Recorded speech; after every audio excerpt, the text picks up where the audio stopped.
Thanks, fellas. So this morning we conclude our Let's Get Political teaching series, and I hope the book of Mark has raised more questions than answers for you over the last 4 months. Funny story, actually. After we walked through all the heavy stuff in Judges in the fall, and then the T&R stuff in January, I had someone come to me and say, I'm just so glad we're getting to the Gospels. We can get to Jesus. Everything's going to be easy street from here on out. But not so much, right? We never really got to that easy part. So this morning, to round everything up, we're going to take a little look at fear and failure. We're going to talk about fresh starts. And then finally, what the Toronto Raptors can teach us about resurrection hope. How fresh is this message? My goodness. Here we go. Mark 16 starts like this. When the Sabbath was over, Mary Magdalene, Mary the mother of James, and Salome bought spices so they could embalm him. Very early on Sunday morning, as the sun rose, they went to the tomb, and they worried out loud to each other, "Who will roll back the stone from the tomb for us?" And then they looked up, saw that it had been rolled back. It was a huge stone, and walked right in.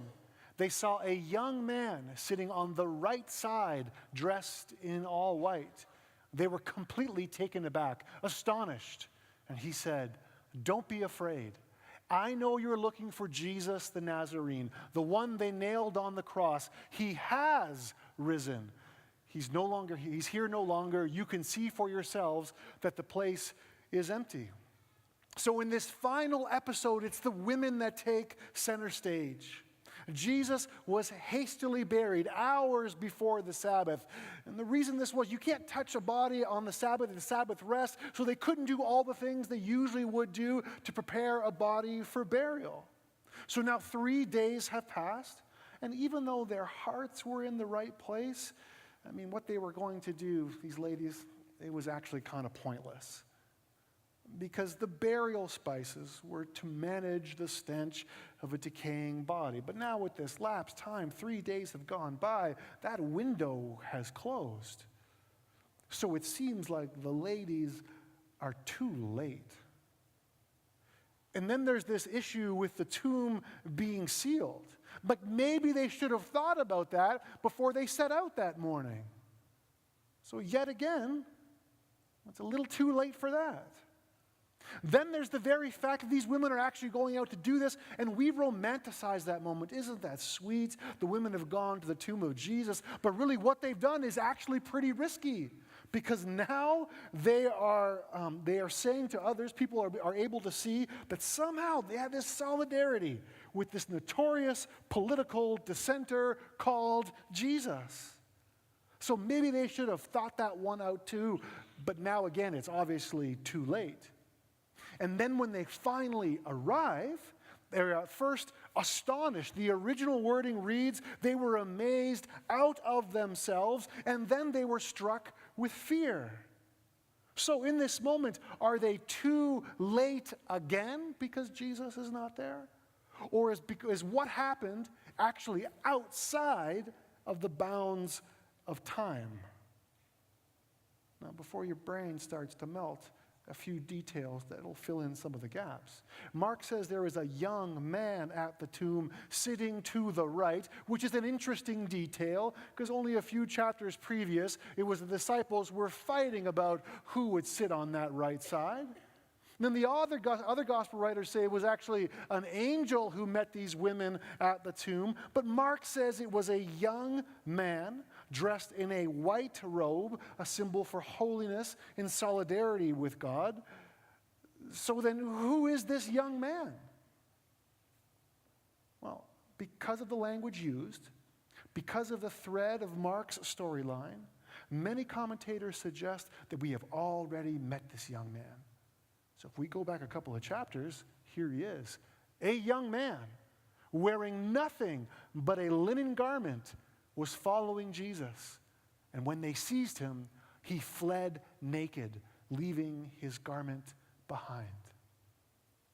So could it be that even before the ladies arrived at the tomb, that the power of the resurrected Christ Jesus was already restoring and renewing those who had abandoned him.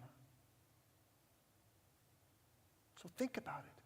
This isn't about these ladies being late to the party. No, this is actually about being awakened to a foundational, universal principle that the Creator has eternally been loving and wooing his creation towards life. Remember what the scriptures say, that the Lamb, Jesus, was slain from the creation of the world. That makes it sound like it's outside of the bounds of time. This is something much greater than hours and days and tick-tocks and minutes. And this was no afterthought, that even though it was only lately, at the end of the ages, become public knowledge, God always knew he was going to do this for you. It's because of this sacrificed Messiah, whom God then raised from the dead and glorified, that you trust God, that you know you have a future in God. And then finally, in the words of Jesus himself, I have come that you may have life and have it to the full. And that includes all the fearful, and it includes all the failures. It includes people like the women, it includes people like the young man, and it includes people like Peter. Later on, we're going to read the young man says, hey, go tell all the disciples, and tell Peter too, to meet Jesus in Galilee. Why is Peter signaled out? I think it's because Mark is trying to make something painfully obvious to his first readers and to you and I this morning. What Mark is saying, that even after his catastrophic denial, Peter is not regarded as beyond redemption. What Mark is saying to you and I is this: it's not too late. It's not too late for the women, it's not too late for the young man, it's not too late for Peter, and it's not too late for you and me. Think about it. That Mark's resurrection tradition offers no visions of glory or triumph. It leaves us only with a God who hears our broken-hearted cries, and with the executed but risen Nazarene who calls us to discipleship as many times as it takes. Friends, Jesus calls us towards him, towards life, towards discipleship as many times as it takes. And quite often, that call shows up in the middle of failure. That call shows up in the middle of fear and disillusionment and pain and abandonment. It's in those moments that the invitation comes again. And it comes despite your fears.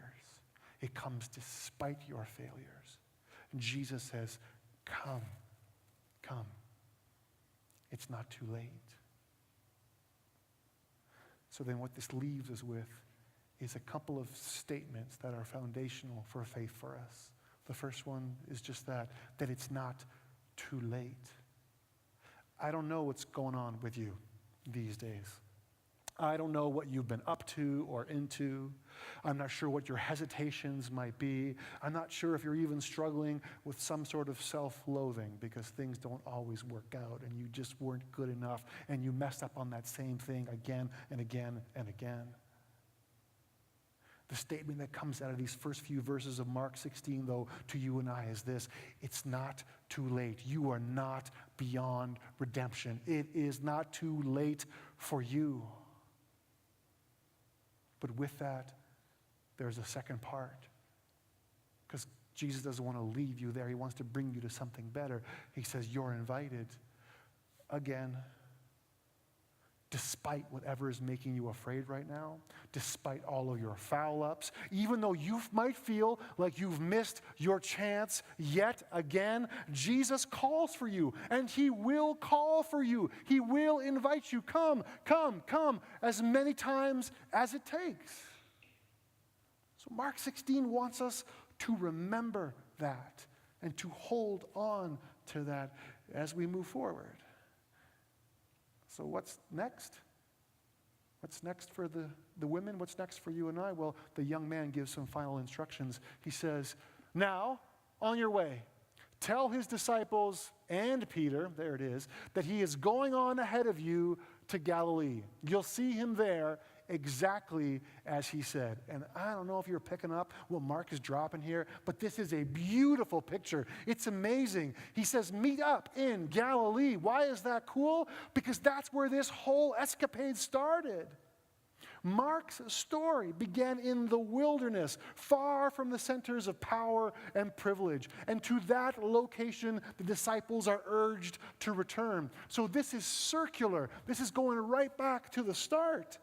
And now Jesus has gone ahead, and he calls his team to meet him back home.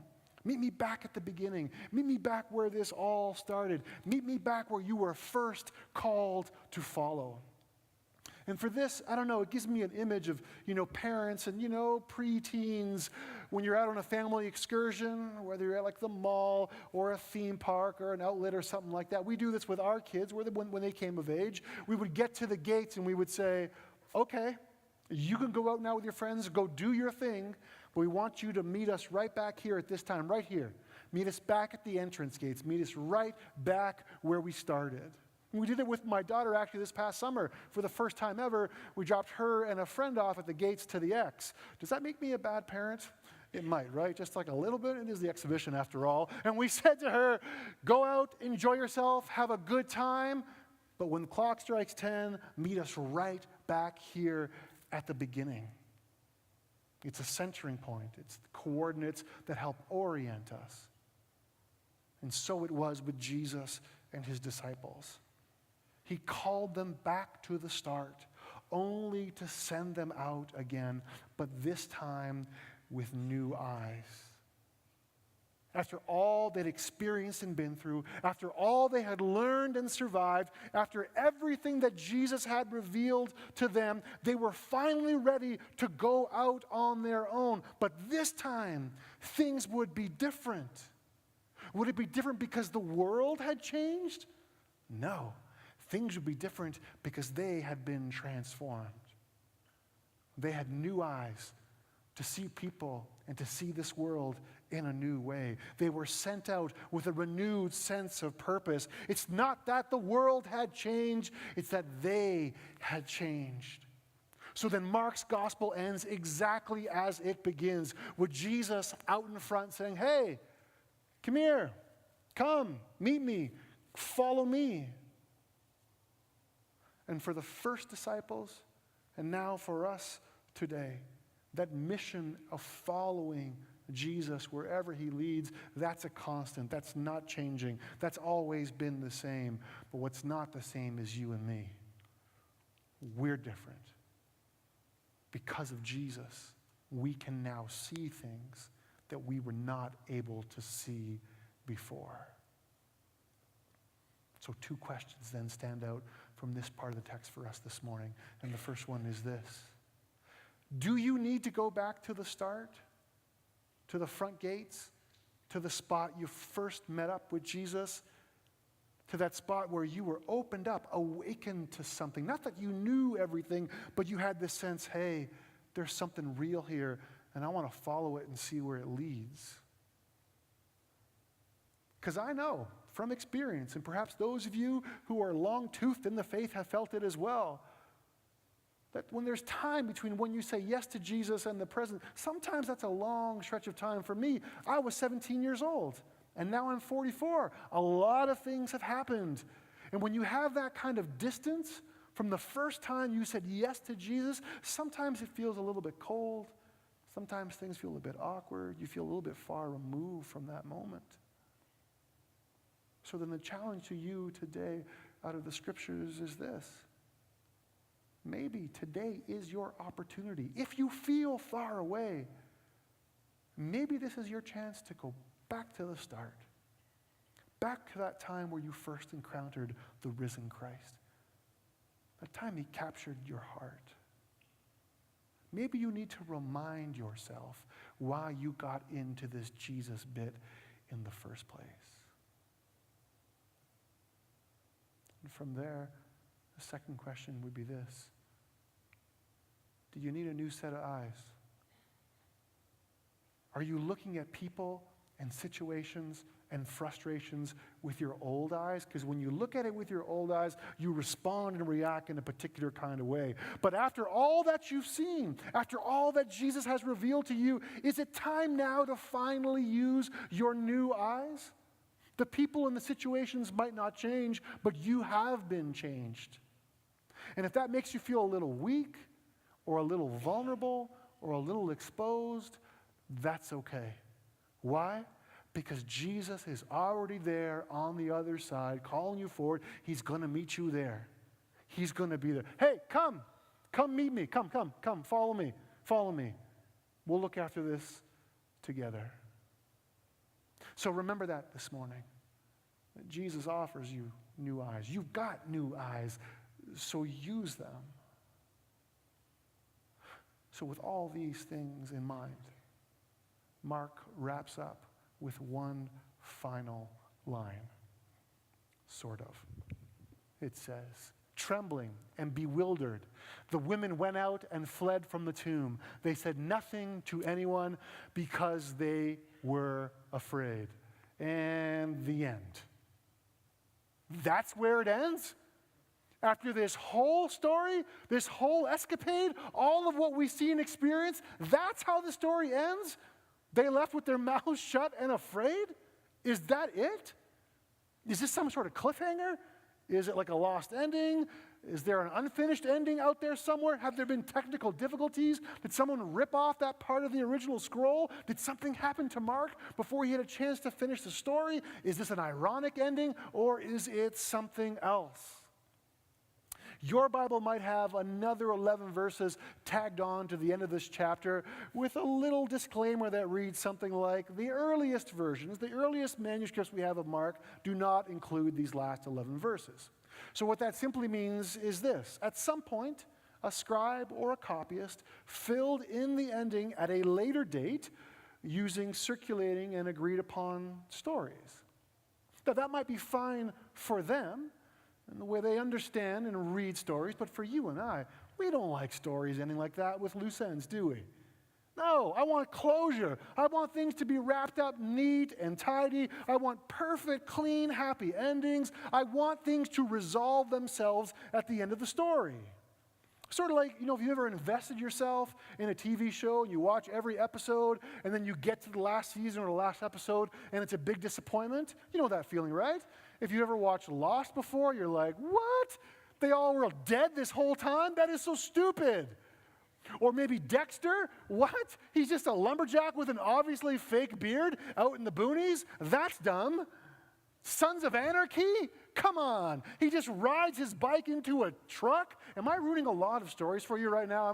I just saved you a lot of Netflix time. Well, here's an old one then, okay? The X-Files. The aliens are coming. We can't do anything about it, so let's just lay down in this motel room and just see what happens. And then just this week, it happened again. For those of you who are into Game of Thrones, the internet was in an uproar because this final season has been terrible and the last episode was brutal, right? I'm not into it, but a buddy of mine sent me this screenshot. I thought it was funny. He said, sorry, your dragon show ended stupidly, right? We don't like endings like that. I don't want to be left hanging. I want things to come together and beautifully resolve themselves. And as for Mark, scholars are divided as to whether that was his intended ending. But whether or not it was, what we do have is something that's actually pretty fantastic. That drop off after verse 8 is an ending that demands a response. And that's probably the hardest kind of ending of all. There's no closure, there's no tragedy, there's no victory, but it's an unending challenge to follow anew. It's an ending that says that we are called, that we must respond. It's an ending that says the story is ours to conclude. So Mark doesn't leave us with a neat and tidy resolution, but with a challenging ultimatum. Who will pick up the mission of God from here? Who are the people that know all about the beginning and all about the end? Who are the people who are empowered by the Holy Spirit in this awkward, weird, in-between time? Spoiler alert, it's us. But then what does that practically mean? What does it mean for us to continue God's mission, to continue this story? I think it feels a little bit like this. Prior to last night, the most important game in Raptors history was a week ago, last Sunday night. And if you missed the game, let me set it up for you. It's Game 7. It's the final seconds of overtime. The game is tied. And then this happens. You got to be aware of the inbounder here if you're Philly. It's off to Leonard, defended by Simmons. Is this the dagger?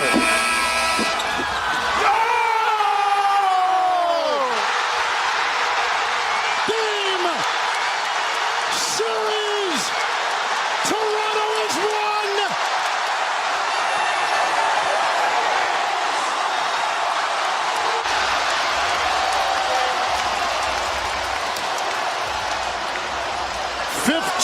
Fourth quarter points by Kawhi Leonard. And the game winner, 41 points.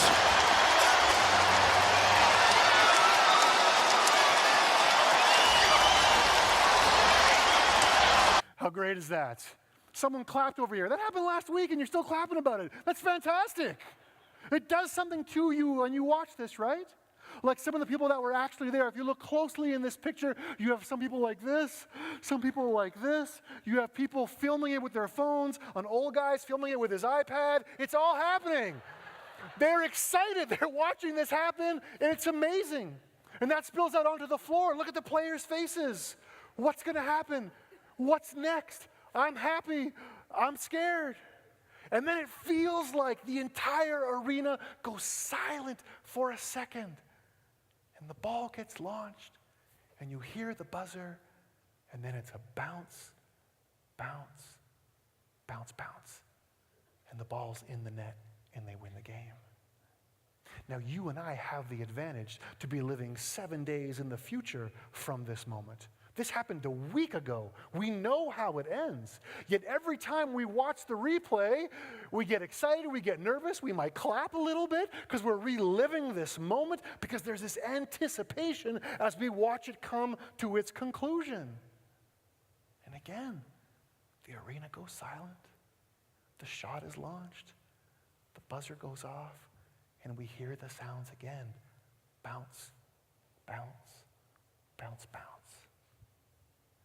And for those brief moments between the bounces, onlookers are frozen in expectancy, in anticipation, and maybe even a little bit of fear. Just like the women at the tomb, and maybe like you and I today. Because I would say to you this morning that we are living between the bounces. Mark has launched the shot. The scriptures tell us that God wins in the end. The ball is going in the net. So now you and I are here in a state of active waiting, anticipating the promised victory of God from the floor, playing our positions. And so ends the Gospel of Mark. And allow this to be the final image, the final picture for you this morning as you think about this book and where we've been over the last 4 months. That the Gospel of Mark is calling you and I to live faithfully between the bounces.